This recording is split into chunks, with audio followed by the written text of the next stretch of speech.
오늘 말씀의 제목은 의에 줄이고 목마른 자의 행복입니다. 먹거리가 부족했었던 우리나라 60년대, 70년대 그 시절 저희 부모님 세대는 정말 허리띠를 졸라매고 우리 자녀들을 키우기 위해서 정말 열심히 일했고, 또 잘 살아보세 구호를 외치고 새마을 운동도 그렇게 하지 않았습니까? 저도 그때 참 10대도 되지 않았죠. 제가 72년생이니까 그런 시절을 살았는데, 참 이 뭐 전쟁 이후에 먹고 사는 것이 보장되지 못했던 시대 아닙니까? 길거리에 참 굶주린 아이들이 많았던 것 같아요.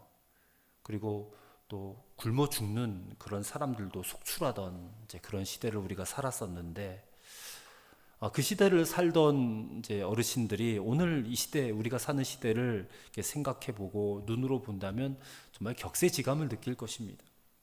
요즘은 뭐 지나치게 너무 많이 먹고 살잖아요.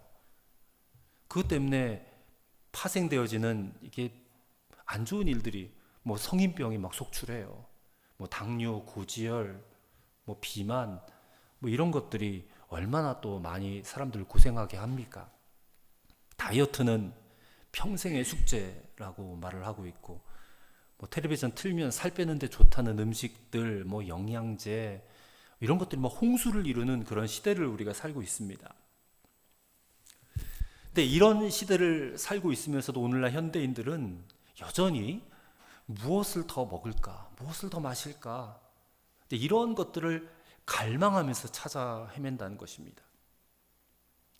뭐 비단 육체적인 갈망뿐만 아닙니다. 자기 꿈과 또 소원과 야망을 성취하기 위해서 막 갈망하는 그런 분들도 많지요. 또 권력에 대한 갈망, 정치인들은 그렇지 않습니까? 또 사랑에 대한 갈망, 돈과 성공에 대한 갈망, 이런 갈망들도 있습니다. 그러니까 세상 모든 사람들은 누구나 다 무엇인가는 줄이고 목말라 하면서 살고 있다, 그런 얘기입니다. 여러분들은 무엇에 대해서 줄이고 목말라 하십니까? 사실 저도 그렇고 여러분도 그렇고 우리도 다 뭐 이 현대를 살아가니까 일반 세상 사람들과 별반 다르지 않아요. 우리도 돈이 좀 많았으면 좋겠고, 좋은 집에서 살았으면 좋겠고, 또 세상에서 인정도 받고 살았으면 좋겠다, 그렇게 생각하지 않습니까? 자녀를 갖지 못하는 부부는 어떻게 하면 임신이 좀 될까? 그래서 자녀에 대해서 간절하게 기도하고 사모하는 사람들도 있고, 취직하지 못한 청년들은 어떻게 하면 내가 좋은 직장에 안정되게 취직할 수 있을까 또 간절히 사모하고, 저희 딸이 고3인데 좋은 대학에 들어가려고 열심히 공부하고 이제 수능을 앞두고 있어요. 여러분 기도 많이 해주시기를 바랍니다. 네. 뭐 그런 갈망이면 있어요. 좋은 대학에 들어가고 싶다. 결혼하지 못하는 청년들도 좋은 평생의 반려자, 좋은 인연을 만나기를 간절히 사모합니다. 그러니까 너도 나도 전부 다 이러한 것들에 우리가 다 줄이고 목말라 하는 것이 뭐 그리스도인들이가 아니던 간에, 불신 신자 간에 다 똑같다는 것입니다. 근데 오늘 본문의 말씀을 보십시오. 예수님께서는 저와 여러분 같은 그리스도인들은 좀 세상과는 다른 목마름을 가지고 살아야 된다라고 그렇게 말씀을 하고 계십니다. 자, 본문에 주님께서 뭐라고 말씀하셨냐면 의에 줄이고 목마른 자가 복이 있다 그랬습니다. 의에 줄이고 목마르다. 여기서 줄이고 목마르다라고 하는 이 표현이요, 그저 뭐 적당히 줄이고 적당히 목마른 상태를 말하는 것이 아니라, 이게 지금 당장 해결되지 않으면 죽을 것만 같은 그런 상태를 말하는 단어거든요. 헬라어로 줄이다라는 말이 페이나오라는 말인데, 이게 극도로 견딜 수 없는 배고픔을 의미합니다. 그냥 오늘 내가 점심을 굶었더니 배가 좀 고프네, 이 정도가 아니라 당장 안 먹으면 굶어 죽을 만큼 절박한 굶주림을 말하는 단어가 페이나오, 오늘 이 줄이다라는 표현이고요. 또 목마르다라는 헬라 말이 딥사오라는 말인데, 이게 입이 바짝바짝 타들어가는 그런 극도의 갈증을 표현할 때 쓰는 단어라고 합니다. 예수님께서 십자가에 달리셨을 때에 목이 마르셨어요. 그래서 내가 목마르다 그렇게 말씀하실 때에 그 표현이 딥사우입니다. 근데 주님께서요, 우리가 의에 대해서 이렇게 줄이고 목마른 사람이 복이 있다 그렇게 말씀을 하시는 거예요. 자, 그렇다면 예수님이 말씀하신 이 의라는 것이 과연 무엇을 말하는 것일까? 우리가 보통 의롭다라고 말하면 옳고 바르고 정직하고 뭐 착하게 사는 것 정도로 생각을 하잖아요. 세상에서 요 정도로 살아가면 대개는 의인이라고 말해요. 의인이라고. 법 없이도 살아갈 수 있는 사람, 그런 사람이라고 생각을 합니다. 근데 주님께서 오늘 말씀하시는 의라는 것은요, 이런 차원의 것이 아니에요. 이것과 전혀 다릅니다. 주님께서 요구하시는 의로움이란 바로 하나님의 의를 말하는 거예요. 하나님의 의. 이것은 하나님과의 바른 관계에서 갖게 되어지는 의로움을 말하는 것입니다. 즉, 하나님이 내 삶의 기준이 되고 하나님이 내 삶의 표준이 될 때 말하는 의. 그러니까 인간이 생각하는 기준에 있어서 어떤 도덕적인 의나 어떤 행위적인 어떤 그런 의를 말하는 것이 아니라 하나님의 기준, 하나님의 잣대로 재어보아야 하는 의를 말하는 거예요. 그래서 그 하나님의 기준에 나의 기준을 맞춰야 돼요. 하나님의 뜻에 나의 뜻을 굴복시켜야 돼요. 이것이 바로 의라는 거예요. 예수님이 말씀하시는. 여러분, 하나님은 의로우신 분이잖아요. 가장 의로우신 분이세요. 그래서 그 의로우신 하나님께 인간인 내가 맞추어 가는 것이 바로 하나님이 말씀하시는 의라는 것입니다. 근데 이 땅의 대부분 사람들은 자기 기준과 자기 판단이 있어요. 의에 대해서. 그래서 내 기준과 내 판단에 어떤 사람이 합당하지 않으면 당신은 틀렸어. 당신의 말과 행동은 틀렸어. 이렇게 너무나 쉽게 말을 한다는 것입니다. 근데 그것은 자기 자신이 만들었고 세워놓은 의지, 그게 절대적인 의는 아니라는 거예요. 성경이 말하는 의는 아니라는 거예요. 그런가 하면 어떤 사람은요, 어떤 관습, 의식, 전통, 습관 이런 것들을 가지고 또 의를 판단해요. 근데 이런 것들은 예수님 당시의 바리새인들 있지 않습니까? 이런 종교 지도자들의 어떤 편견과 고집과 그런 것에 아집에 사로잡힌 의일 뿐이라는 것이. 여러분, 사람이 의롭게 된다는 것은 인간의 기준에 의해서 올바로 산다고 노력한다고 되는 것이 아닙니다. 말씀드렸듯이 하나님과의 바른 관계에서 가능하다는 것이에요. 성경을 말씀하고 있거든요. 로마서 3장 10절에 보면 기록된 바 의인은 없나니 하나도 없다 그래요. 그러니까 성경의 말씀에, 성경의 기준에 인간은 아무도 의로운 사람이 없다. 본래 인간은 전혀 의롭지 않다. 왜요? 에덴 동산에서 아담과 하와가 선악과를 따먹고 난 다음에 인간이 의를 잃어버렸거든요. 그래서 타락한 인간에게는 전혀 의의가 없다는 것이 성경의 관점이에요. 근데 보십시오. 반전이 일어났지 않습니까? 예수 그리스도께서 우리 죄를 대신해서 십자가에 죽으심으로 우리가 잃어버린, 그 타락해서 범죄에서 잃어버린 그 의를 회복시켜 주셨다는 거예요. 그래서 우리는 의를 갖게 됐다는 거예요. 왜요? 예수님께서 우리가 잃어버린 의를 되찾아 주셨기 때문에. 그래서 사도 바울은 빌립보서 3장 9절에서 이렇게 말씀하고 있습니다. 내가 가진 의는, 보세요, 당신은 의를 가지고 있대요. 내가 가진 의는 율법에서 난 것이 아니요 오직 그리스도를 믿음으로 말미암은 것이니 그래요. 곧 믿음으로 하나님께로서 난 의라 그래요. 예수님을 믿는 믿음으로 하나님이 나를 의롭게 해주셨다, 그런 얘기거든요. 또 로마서 5장 19절에는요. 한 사람이 순종하지 아니함으로 많은 사람이 죄인이 된 것 같이 한 사람이 순종하심으로 많은 사람이 의인이 되리라 그랬어요.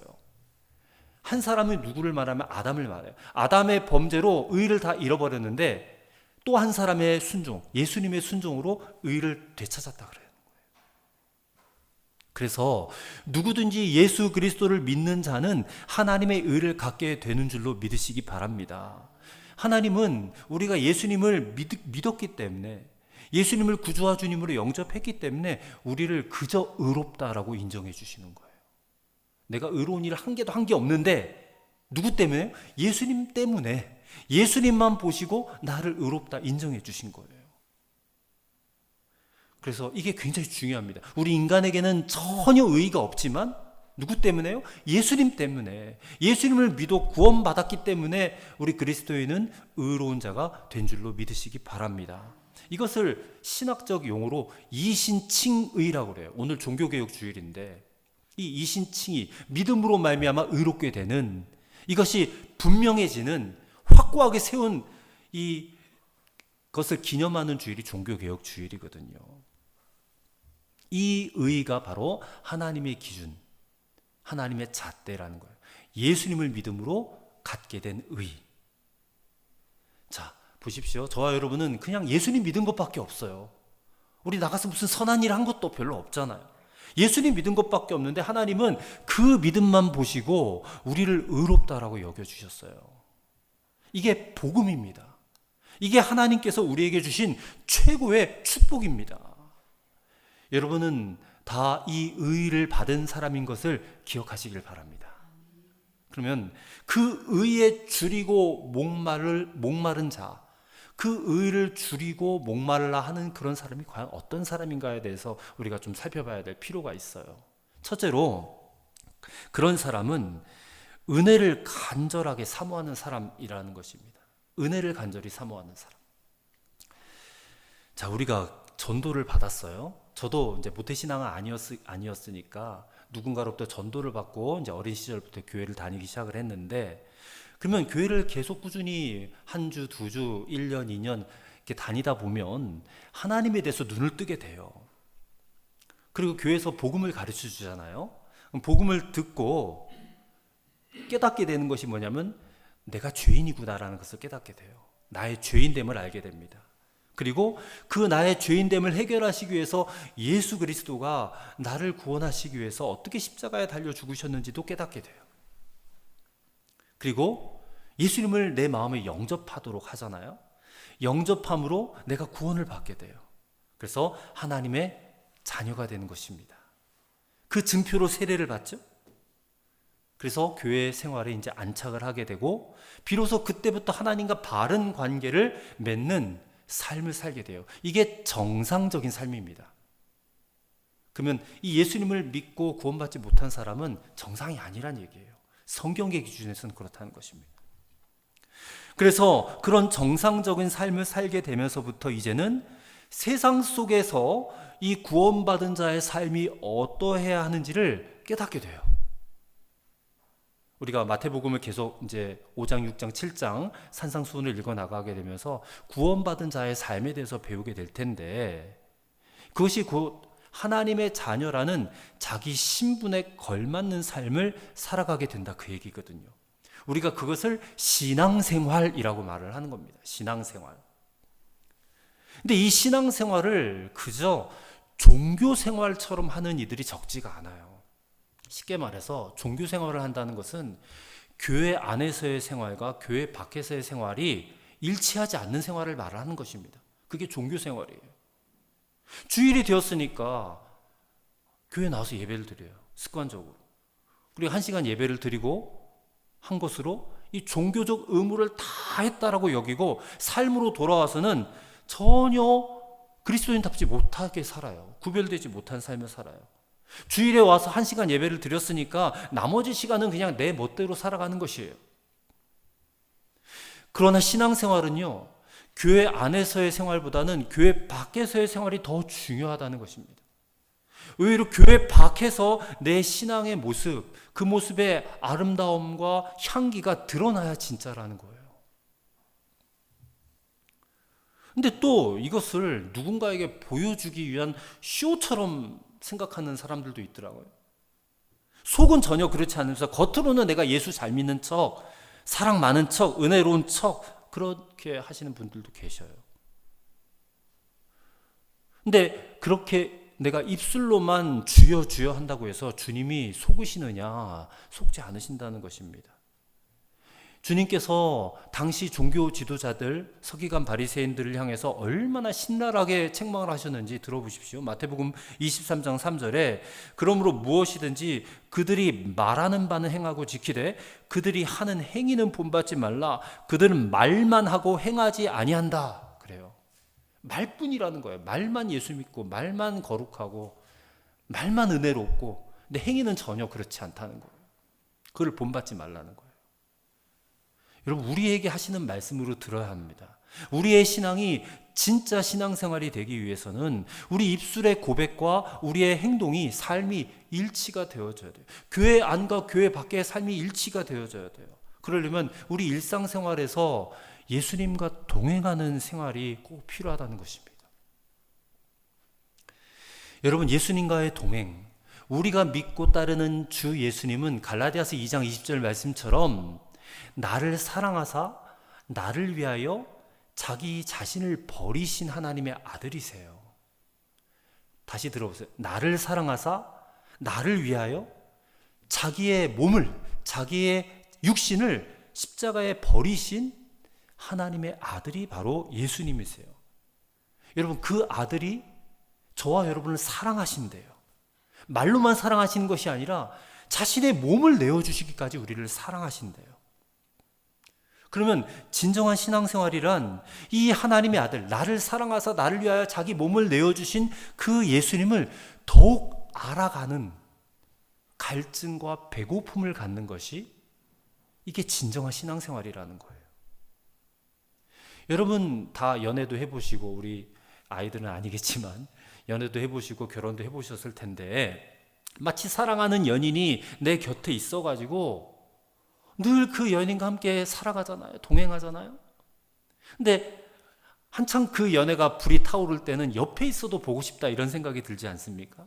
내가 옆에 있어도 야, 내가 널 정말 보고 싶어 그렇게 말하는 것처럼 나를 사랑하시는 예수님을 곁에 두고 그분과 늘 함께하면서 늘 그분이 보고 싶고 늘 그분과 말하고 싶고 늘 그분과 교제하고 싶은, 그리고 그분을 기쁘게 해주고 싶은 그런 갈망, 그런 주림과 배고픔이 있어야 된다라는 거예요. 구약에 보면 다윗이라는 유명한 분이 나오시죠. 그분은 진정한 그리스도인이에요. 물론 비록 범죄할 때도 있었고 넘어질 때도 있었지만 그가 지은 시편 42편 1절 2절에 보면 그가 이렇게 고백합니다. 하나님이여, 사슴이 시냇물을 찾기에 갈급함같이 내 영혼이 주를 찾기에 갈급하나이다.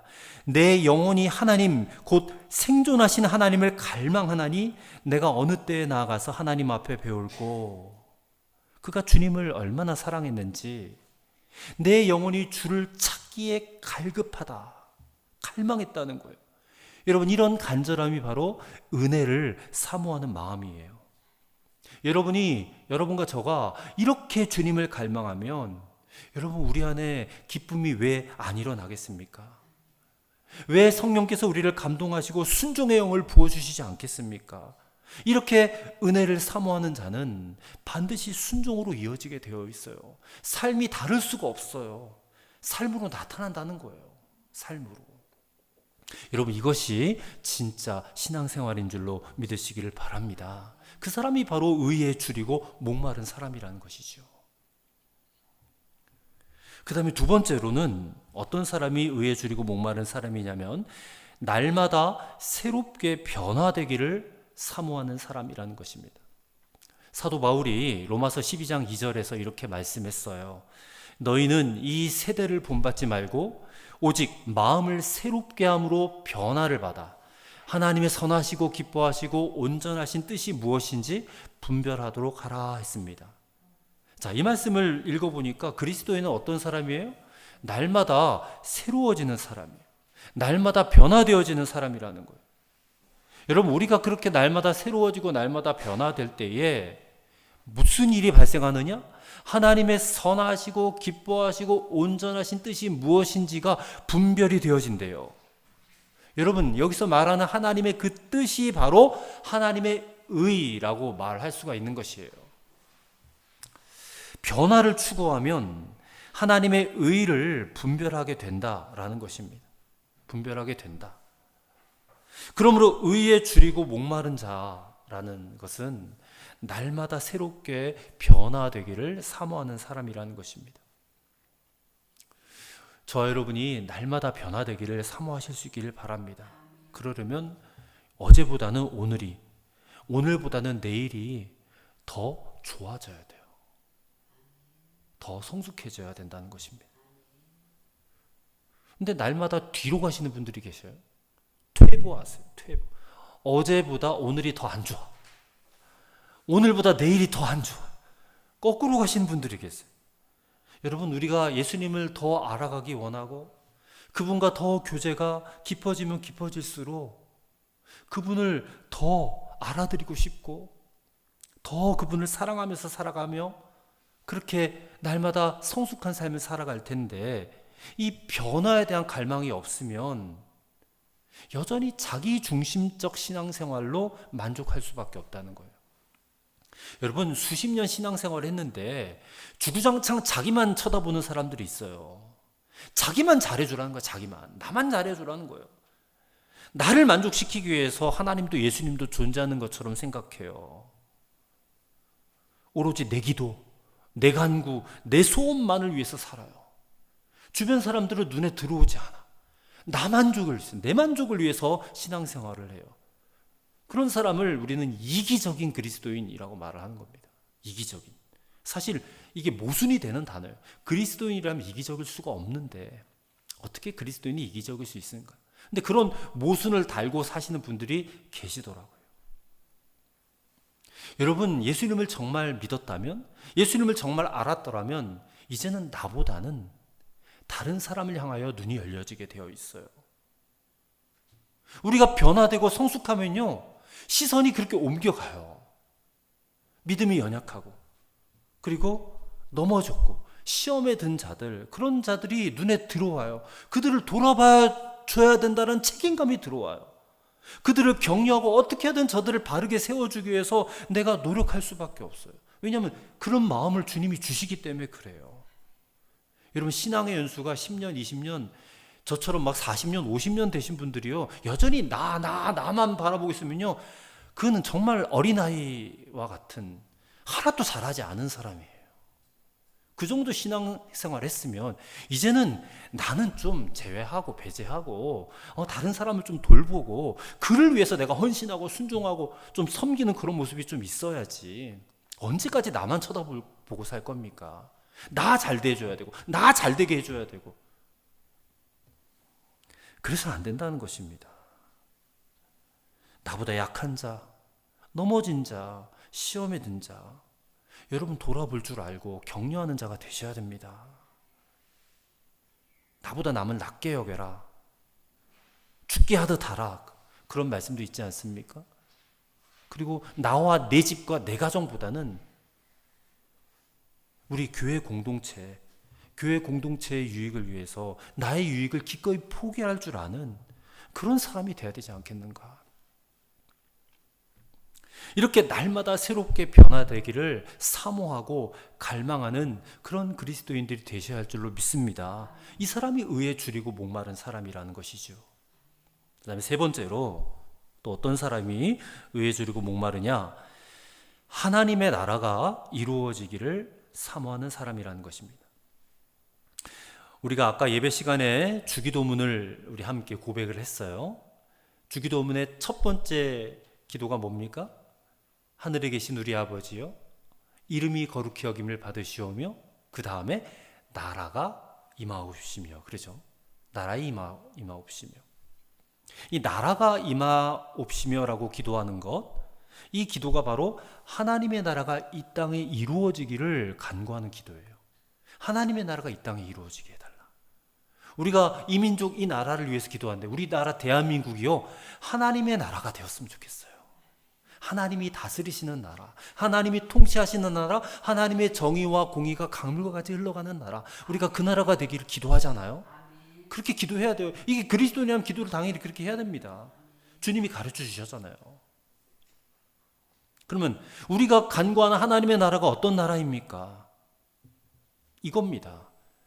예수 믿지 않는 사람들이요, 이 주님의 복음을 듣고 하나님께 돌아와서 구원을 받는 것이 하나님의 나라예요. 다른 나라가 아닙니다. 예수 믿지 않는 사람들이 예수 믿고 돌아와서 하나님 백성 되는 것, 하나님의 자녀 되는 것, 이것이 이루어지는 나라가 하나님의 나라예요. 즉, 이 세상이 구원받게 되는 것입니다. 지옥 갈 영혼들을 구원해서 하나님의 자녀로 삼으시는 것, 그것이 이루어지는 나라가 하나님의 나라예요. 그래서 의에 줄이고 목마른 사람은 자나깨나 이 하나님의 나라가 이루어지길 위해서 기도하고 또 기도하는 사람이에요. 또 그런 꿈을 꾸는 사람이라는 것입니다. 또 그 나라를 이루기 위해서 오늘 나는 뭘 해야 될까? 오늘 나는 어떻게 살아야 될까? 이런 생각을 끊임없이 하는 사람이 의에 줄이고 목마른 사람이에요. 젊은이들은 내가 이 하나님 나라가 이루어지기 위해서 내 인생을 어떻게 살아야 될까 고민하는 청년들이, 젊은이들이 돼야 되고, 저와 같은 중장년들은 하나님의 나라를 위해서 내 남은 여생이, 이젠 우리가 살아온 날보다 살아갈 날이 적잖아요. 저도 저의 죽음이 한 20, 30년밖에 안 남은 것 같아요. 제가 오래 살아야 7, 80 살 텐데 그 남은 여생을 내가 어떻게 값지게 살 것인가, 이것을 고민하고 살아야 돼요. 언제까지 나만을 위해서 살겠습니까? 그럼 바른 삶이 아니죠. 하나님이 원하는 삶도 아니고. 그러면 하나님 나라가 이루어지기 위해서 내가 어떻게 살아야 될까 고민하면, 야, 나도 목사가 돼야 되나? 나도 선교사가 돼야 되나? 뭐 이런 생각을 하신 분들이 계세요. 그러니까 하나님 나라를 이루는 그런 삶을 살기 위해서 내 길이 그쪽으로 가야만 한다라고 생각이 자꾸만 기울어지는 분들이 계세요. 근데 여러분, 하나님 나라를 위해서 이런 세상 모든 그리스도인들이 다 목사 되고 다 선교사가 되어서 해외 선교지로 나갈 필요는 없어요. 사실 우리가 알고 지내는 사람 중에도 예수 안 믿는 사람 많잖아요. 학교에서, 동네에서, 직장에서. 그리고 여러분, 이 휴대폰 속에 저장되어 있는 수많은 사람들 가운데 이 사람들이 다 예수 믿는 사람들은 아니잖아요. 어떻게 보면 우리의 선교지는 이 휴대폰 속에 있다라는 생각이 들어요. 이게 우리의 선교지. 이 어플리케이션, 뭐 유튜브도 있고 인스타그램, 여러 가지 SNS 이런 활동하시는 분들은 느끼실 것 같아요. 지금은 휴대폰만 열면 우리나라뿐만 아니라 전 세계 사람들과 얼마든지 소통할 수 있는 시대 아닙니까? 그래서 이게 우리의 선교지예요. 저도 적극적으로 활용을 하고 있습니다. 모든 SNS 다 활용해가지고요, 얼굴도 모르는 사람들과 소통을 하고 그들에게 예수 그리스도를, 또 그분의 복음을 전하고 있어요. 해시태그도 붙여가지고 우리 교회도 알리고 있고. 그러니까 이 시대에는요, 하나님께서 전도의 도구로 이거를 쓰신다라고 저는 분명히 믿어요. 우리가 나가서 옛날처럼 막 대면해가지고 막 그렇게 막 전도하고 이런 시대가 힘들잖아요. 이제는 그렇게 해서 전도도 잘 안 되고. 시대가 좀 달라졌어요. 그래서 유튜브 설교도 계속 올리고 그런 노력들을 하고 있는 것입니다. 포기하지 않고. 여러분, 오늘날 현대인들의 최고의 관심사는 아까도 말씀드렸듯이 여전히 이 땅에 있는 것들이거든요. 온통 사람들의 관심사는요, 어떻게 하면 내가 더 잘 먹을까? 어떻게 하면 더 많이 먹고 즐길까? 어떻게 하면 더 좋은 곳에 여행 갈까? 어떻게 더 건강하게 오래 살까? 뭐 텔레비전만 틀면 온통 먹방에, 여행에, 건강 프로그램들 홍수. 왜냐하면 세상 사람들에게는 이런 것들이 최고의 관심사니까. 근데 여러분, 예수님께서는 우리에게 너희가 최고의 관심사로 둬야 될 것들은 그런 것들이 아니다. 마태복음 6장 33절 한번 펴보실래요?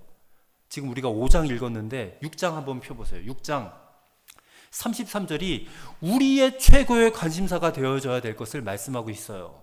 우리 함께 읽어보도록 하겠습니다. 그런즉 너희는 그의 나라와 그의 의를 구하라. 그리하면 이 모든 것을 너희에게 더하시리라. 아멘. 이게 우리의 최고의 관심사가 되어야 된다라고 주님은 분명히 말씀하세요. 한번 들어보세요. 야, 아무개야, 세상 사람들은 그렇게 먹고 마시고 여행하고 즐기는 것들을 앞세우고 그것이 전부인 것처럼 살아가고 있지만, 야, 너는 그리스도인이잖아. 너는 크리스찬이잖아. 너는 하나님의 나라를 앞세워야 돼. 너의 최우선순위는 하나님의 나라야. 그의 의가 이루어지는 것이야.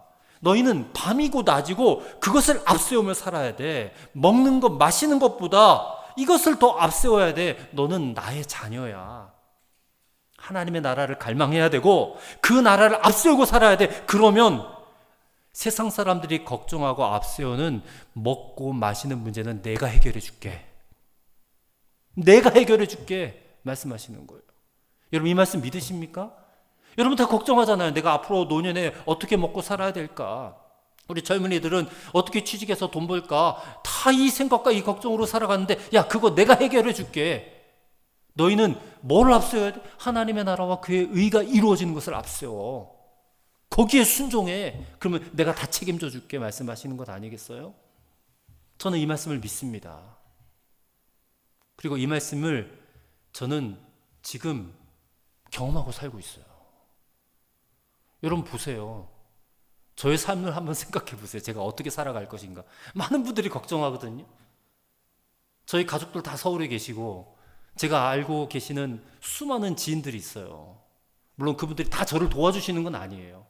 걱정만 해주세요. 근데 걱정하지 마시라고 그랬어요. 저는 마태복음 6장 33절의 말씀 진짜 믿으니까. 저 여기서 8년 살았는데 한 번도 밥 굶은 적 없고요. 돈 없었던 적 없고 넉넉하고 풍족하게 그렇게 살아요. 믿으시길 바랍니다. 하나님이 다 그렇게 해주셨어요. 와서 교회 오랜만에 지인들이 오셔서 아이고 우리 민 목사 어떻게 사나. 성도들도 별로 없고 이런데 근데 다 살아요. 살게 하세요. 하나님께서. 하나님의 나라와 그의 의를 구하며 살면 하나님이 책임져 주심을 여러분도 경험하실 수 있기를 바랍니다. 우리가 이 땅에 발 딛고 살지만요, 여러분 우리는 더 이상 이 땅의 사람이 아니에요. 우리는 이 땅에서부터, 이 세상에서부터 부름받아서 구별되어진 하나님의 거룩한 백성이에요. 우리는 하나님의 거룩한 자녀가 되었어요. 우리의 신분은 완전히 바뀌어진 것입니다.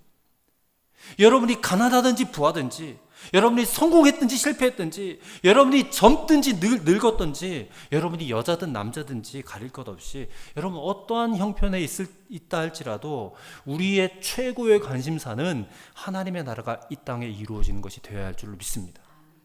그것을 위해서 살아야 돼요. 초점을 거기에 맞추셔야 돼요. 그래서 오늘 내 삶의 초점은 한 영혼이에요. 한 영혼의 가치를 귀하게 여기고, 여러분 주변에 핸드폰만 열면 여러분 불신 이웃들 많잖아요. 예수 안 믿고 지옥에 가고 있는 분들 많잖아요. 가만히 있으면 누군가 그를 구원해 주겠지? 아무도 구원 안 해줘요. 내가 구원해 줘야 돼요. 내가 우리 가족, 예수 안 믿는 우리 가족, 예수를 예전에 믿었는데 지금은 신앙생활 안 하는, 구원을 보장할 수가 없어요. 예전에 믿었으니까 구원해 주시겠지요? 저는 그렇게 생각하지 않습니다. 돌아와야 돼요. 돌아와야 구원해 주지 하나님이. 예전에 내가 세례도 받았었고, 예전에 교회도 열심히 다녔고, 예전에 내가 헌금도 얼마나 많이 했는데 그런 걸로 구원해 주지 않아요. 믿음은 지금 현재의 믿음이 중요한 것이.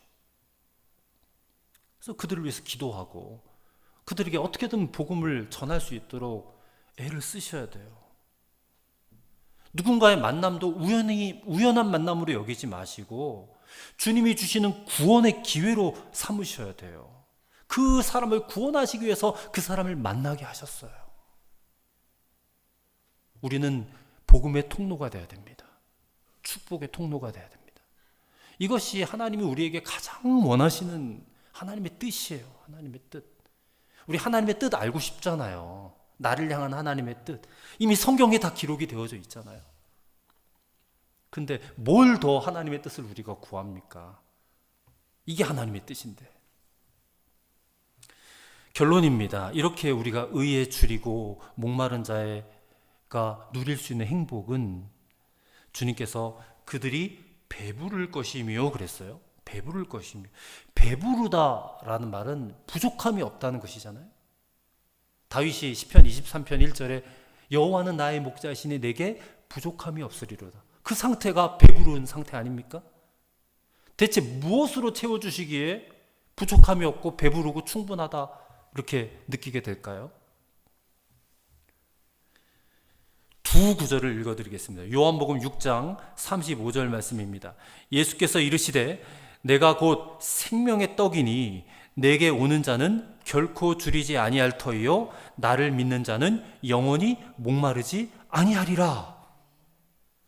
요한복음 4장 13절과 14절입니다. 예수께서 대답하여 이르시되 이 물을 먹는 자마다 다시 목마르려니와 내가 주는 물을 먹는 자는 영원히 목마르지 아니하리니 나의 주는 물은 그 속에서 영생하도록 솟아나는 샘물이 되리라. 아멘. 자, 우리에게 영원히 배부를 떡을 주시고 영원히 목마르지 아니할 생수를 주시는 그분이 누구세요? 예수 그리스도세요. 바로 그분이세요. 여기 오늘 5장 6절에 배부를 것이며 뭘로 배부르게 하신다는 거예요? 당신 자신을 주심으로 배부르게 하신다는 거예요. 예수님 자신으로 충만하게 채우셔서 우리를 배부르게 하신다는 거예요. 그래서 뭐라고 고백하게 해요? 예수님 한 분이면 충분하게 한다. 그렇게 고백할 수 있게 하신다는 거 아니겠습니까? 무엇으로 여러분 충분하시겠어요? 한 100억 가지면 충분할 것 같죠? 아니에요. 100억을 가져도요 더 갖고 싶어요. 사람은 100억, 1000억 가지고 있어도 사람의 욕심은 한도 끝도 없어요. 더 갖고 싶은 게 절대 만족이 없어요. 돈으로는 만족 없어요. 건강? 언제까지 그러면 건강하실 것 같아요? 배우 김수미 씨가 며칠 전에 돌아가셨잖아요. 그분이 그렇게 건강하시다가 갑자기 막 텔레비전 나오는데 말이 어눌하시고 얼굴도 막 퉁퉁 부어 계시고 그래서 저분 어떻게 될 것 같다 그 생각을 했었는데 갑자기 그냥 비보를 들은 거예요. 깜짝 놀랐어요. 그분도 교회 집사님이신데 다행이죠. 예수 믿고 가셨으니까 다행인데 언제까지 우리가 건강할 수 있겠냐는 거예요. 지금 내가 건강하다고 여러분 배부르실 것 같죠? 아니요. 그런 것들로는 배부르지 않다는 것입니다. 예수님이 내 안에 채워지지 않으면 우리는 항상 목마르고 항상 배고플 수밖에 없어요. 사랑하는 성도 여러분, 배부를 것이요 라는 단어는요, 이게 문법적으로 보면 현재 분사형이라고 합니다. 우리 영어 시간에 다 배웠죠. 현재 분사형. 이게 과거에 그랬듯이 지금도 계속 그렇게 되어진다라는 거예요. 과거에 그렇게 했는데 지금은 끝난 게 아니고 지금도 계속 그렇게 해주신다는 거예요. 계속해서 생수를 주시고 계속해서 우리를 배부르게 하신다 그런 얘기거든요. 여러분 맛있는 음식을 한번 식당에서 맛보면 그 식당 또 가고 싶어지잖아요. 사랑하는 사람과 행복한 순간을 보내고 나면 내가 다시는 저 사람 안 만날까 그럴까요? 아니에요. 또 만나려고 하지 않습니까? 여러분이 오늘 우리 교회 와서 예배를 드리다가 주님이 주시는 놀라운 은혜를 맛보았는데 야 다음 주에는 다른 교회 한번 가보자. 다른 교회. 그렇게 하시겠어요? 또 와야 되지 않겠습니까 여러분? 마찬가지로 예수님이 주시는 생수를 마시고 예수님이 주시는 영의 양식을 먹으면 또 더 주세요. 더 이렇게 말하지 않겠어요? 오늘 우리 모든 교우들이요 이렇게 의에 줄이고 목마른 자 다 되시기를 진심으로 바랍니다. 은혜를 사모하고 날마다 새로워지고 변화되기를 사모하고 하나님의 나라가 이루어지기를 사모하며 살아가는 여러분과 저가 되기를 간절히 소망합니다. 그래서 주님께서 약속하신 이 배부름의 축복을 영원히 누리실 수 있는 저와 여러분 되시기를 주의 이름으로 축원합니다. 기도하겠습니다. 전능하신 하나님 감사합니다. 의에 줄이고 목마른 자가 누리는 행복은 바로 예수님으로 충만하게 채워주시는 것임을 알았습니다. 우리에게 생명의 떡을 주시고 영생하도록 솟아나는 생수로 우리를 배부르게 하시고 목마르지 않게 하실 예수 그리스도, 그 예수님을 사모하고 예수님을 갈망하고 예수님을 내 안에 가득하게 채우는 성도들 되게 하여 주시옵소서. 예수님의 이름으로 기도하옵나이다. 아멘.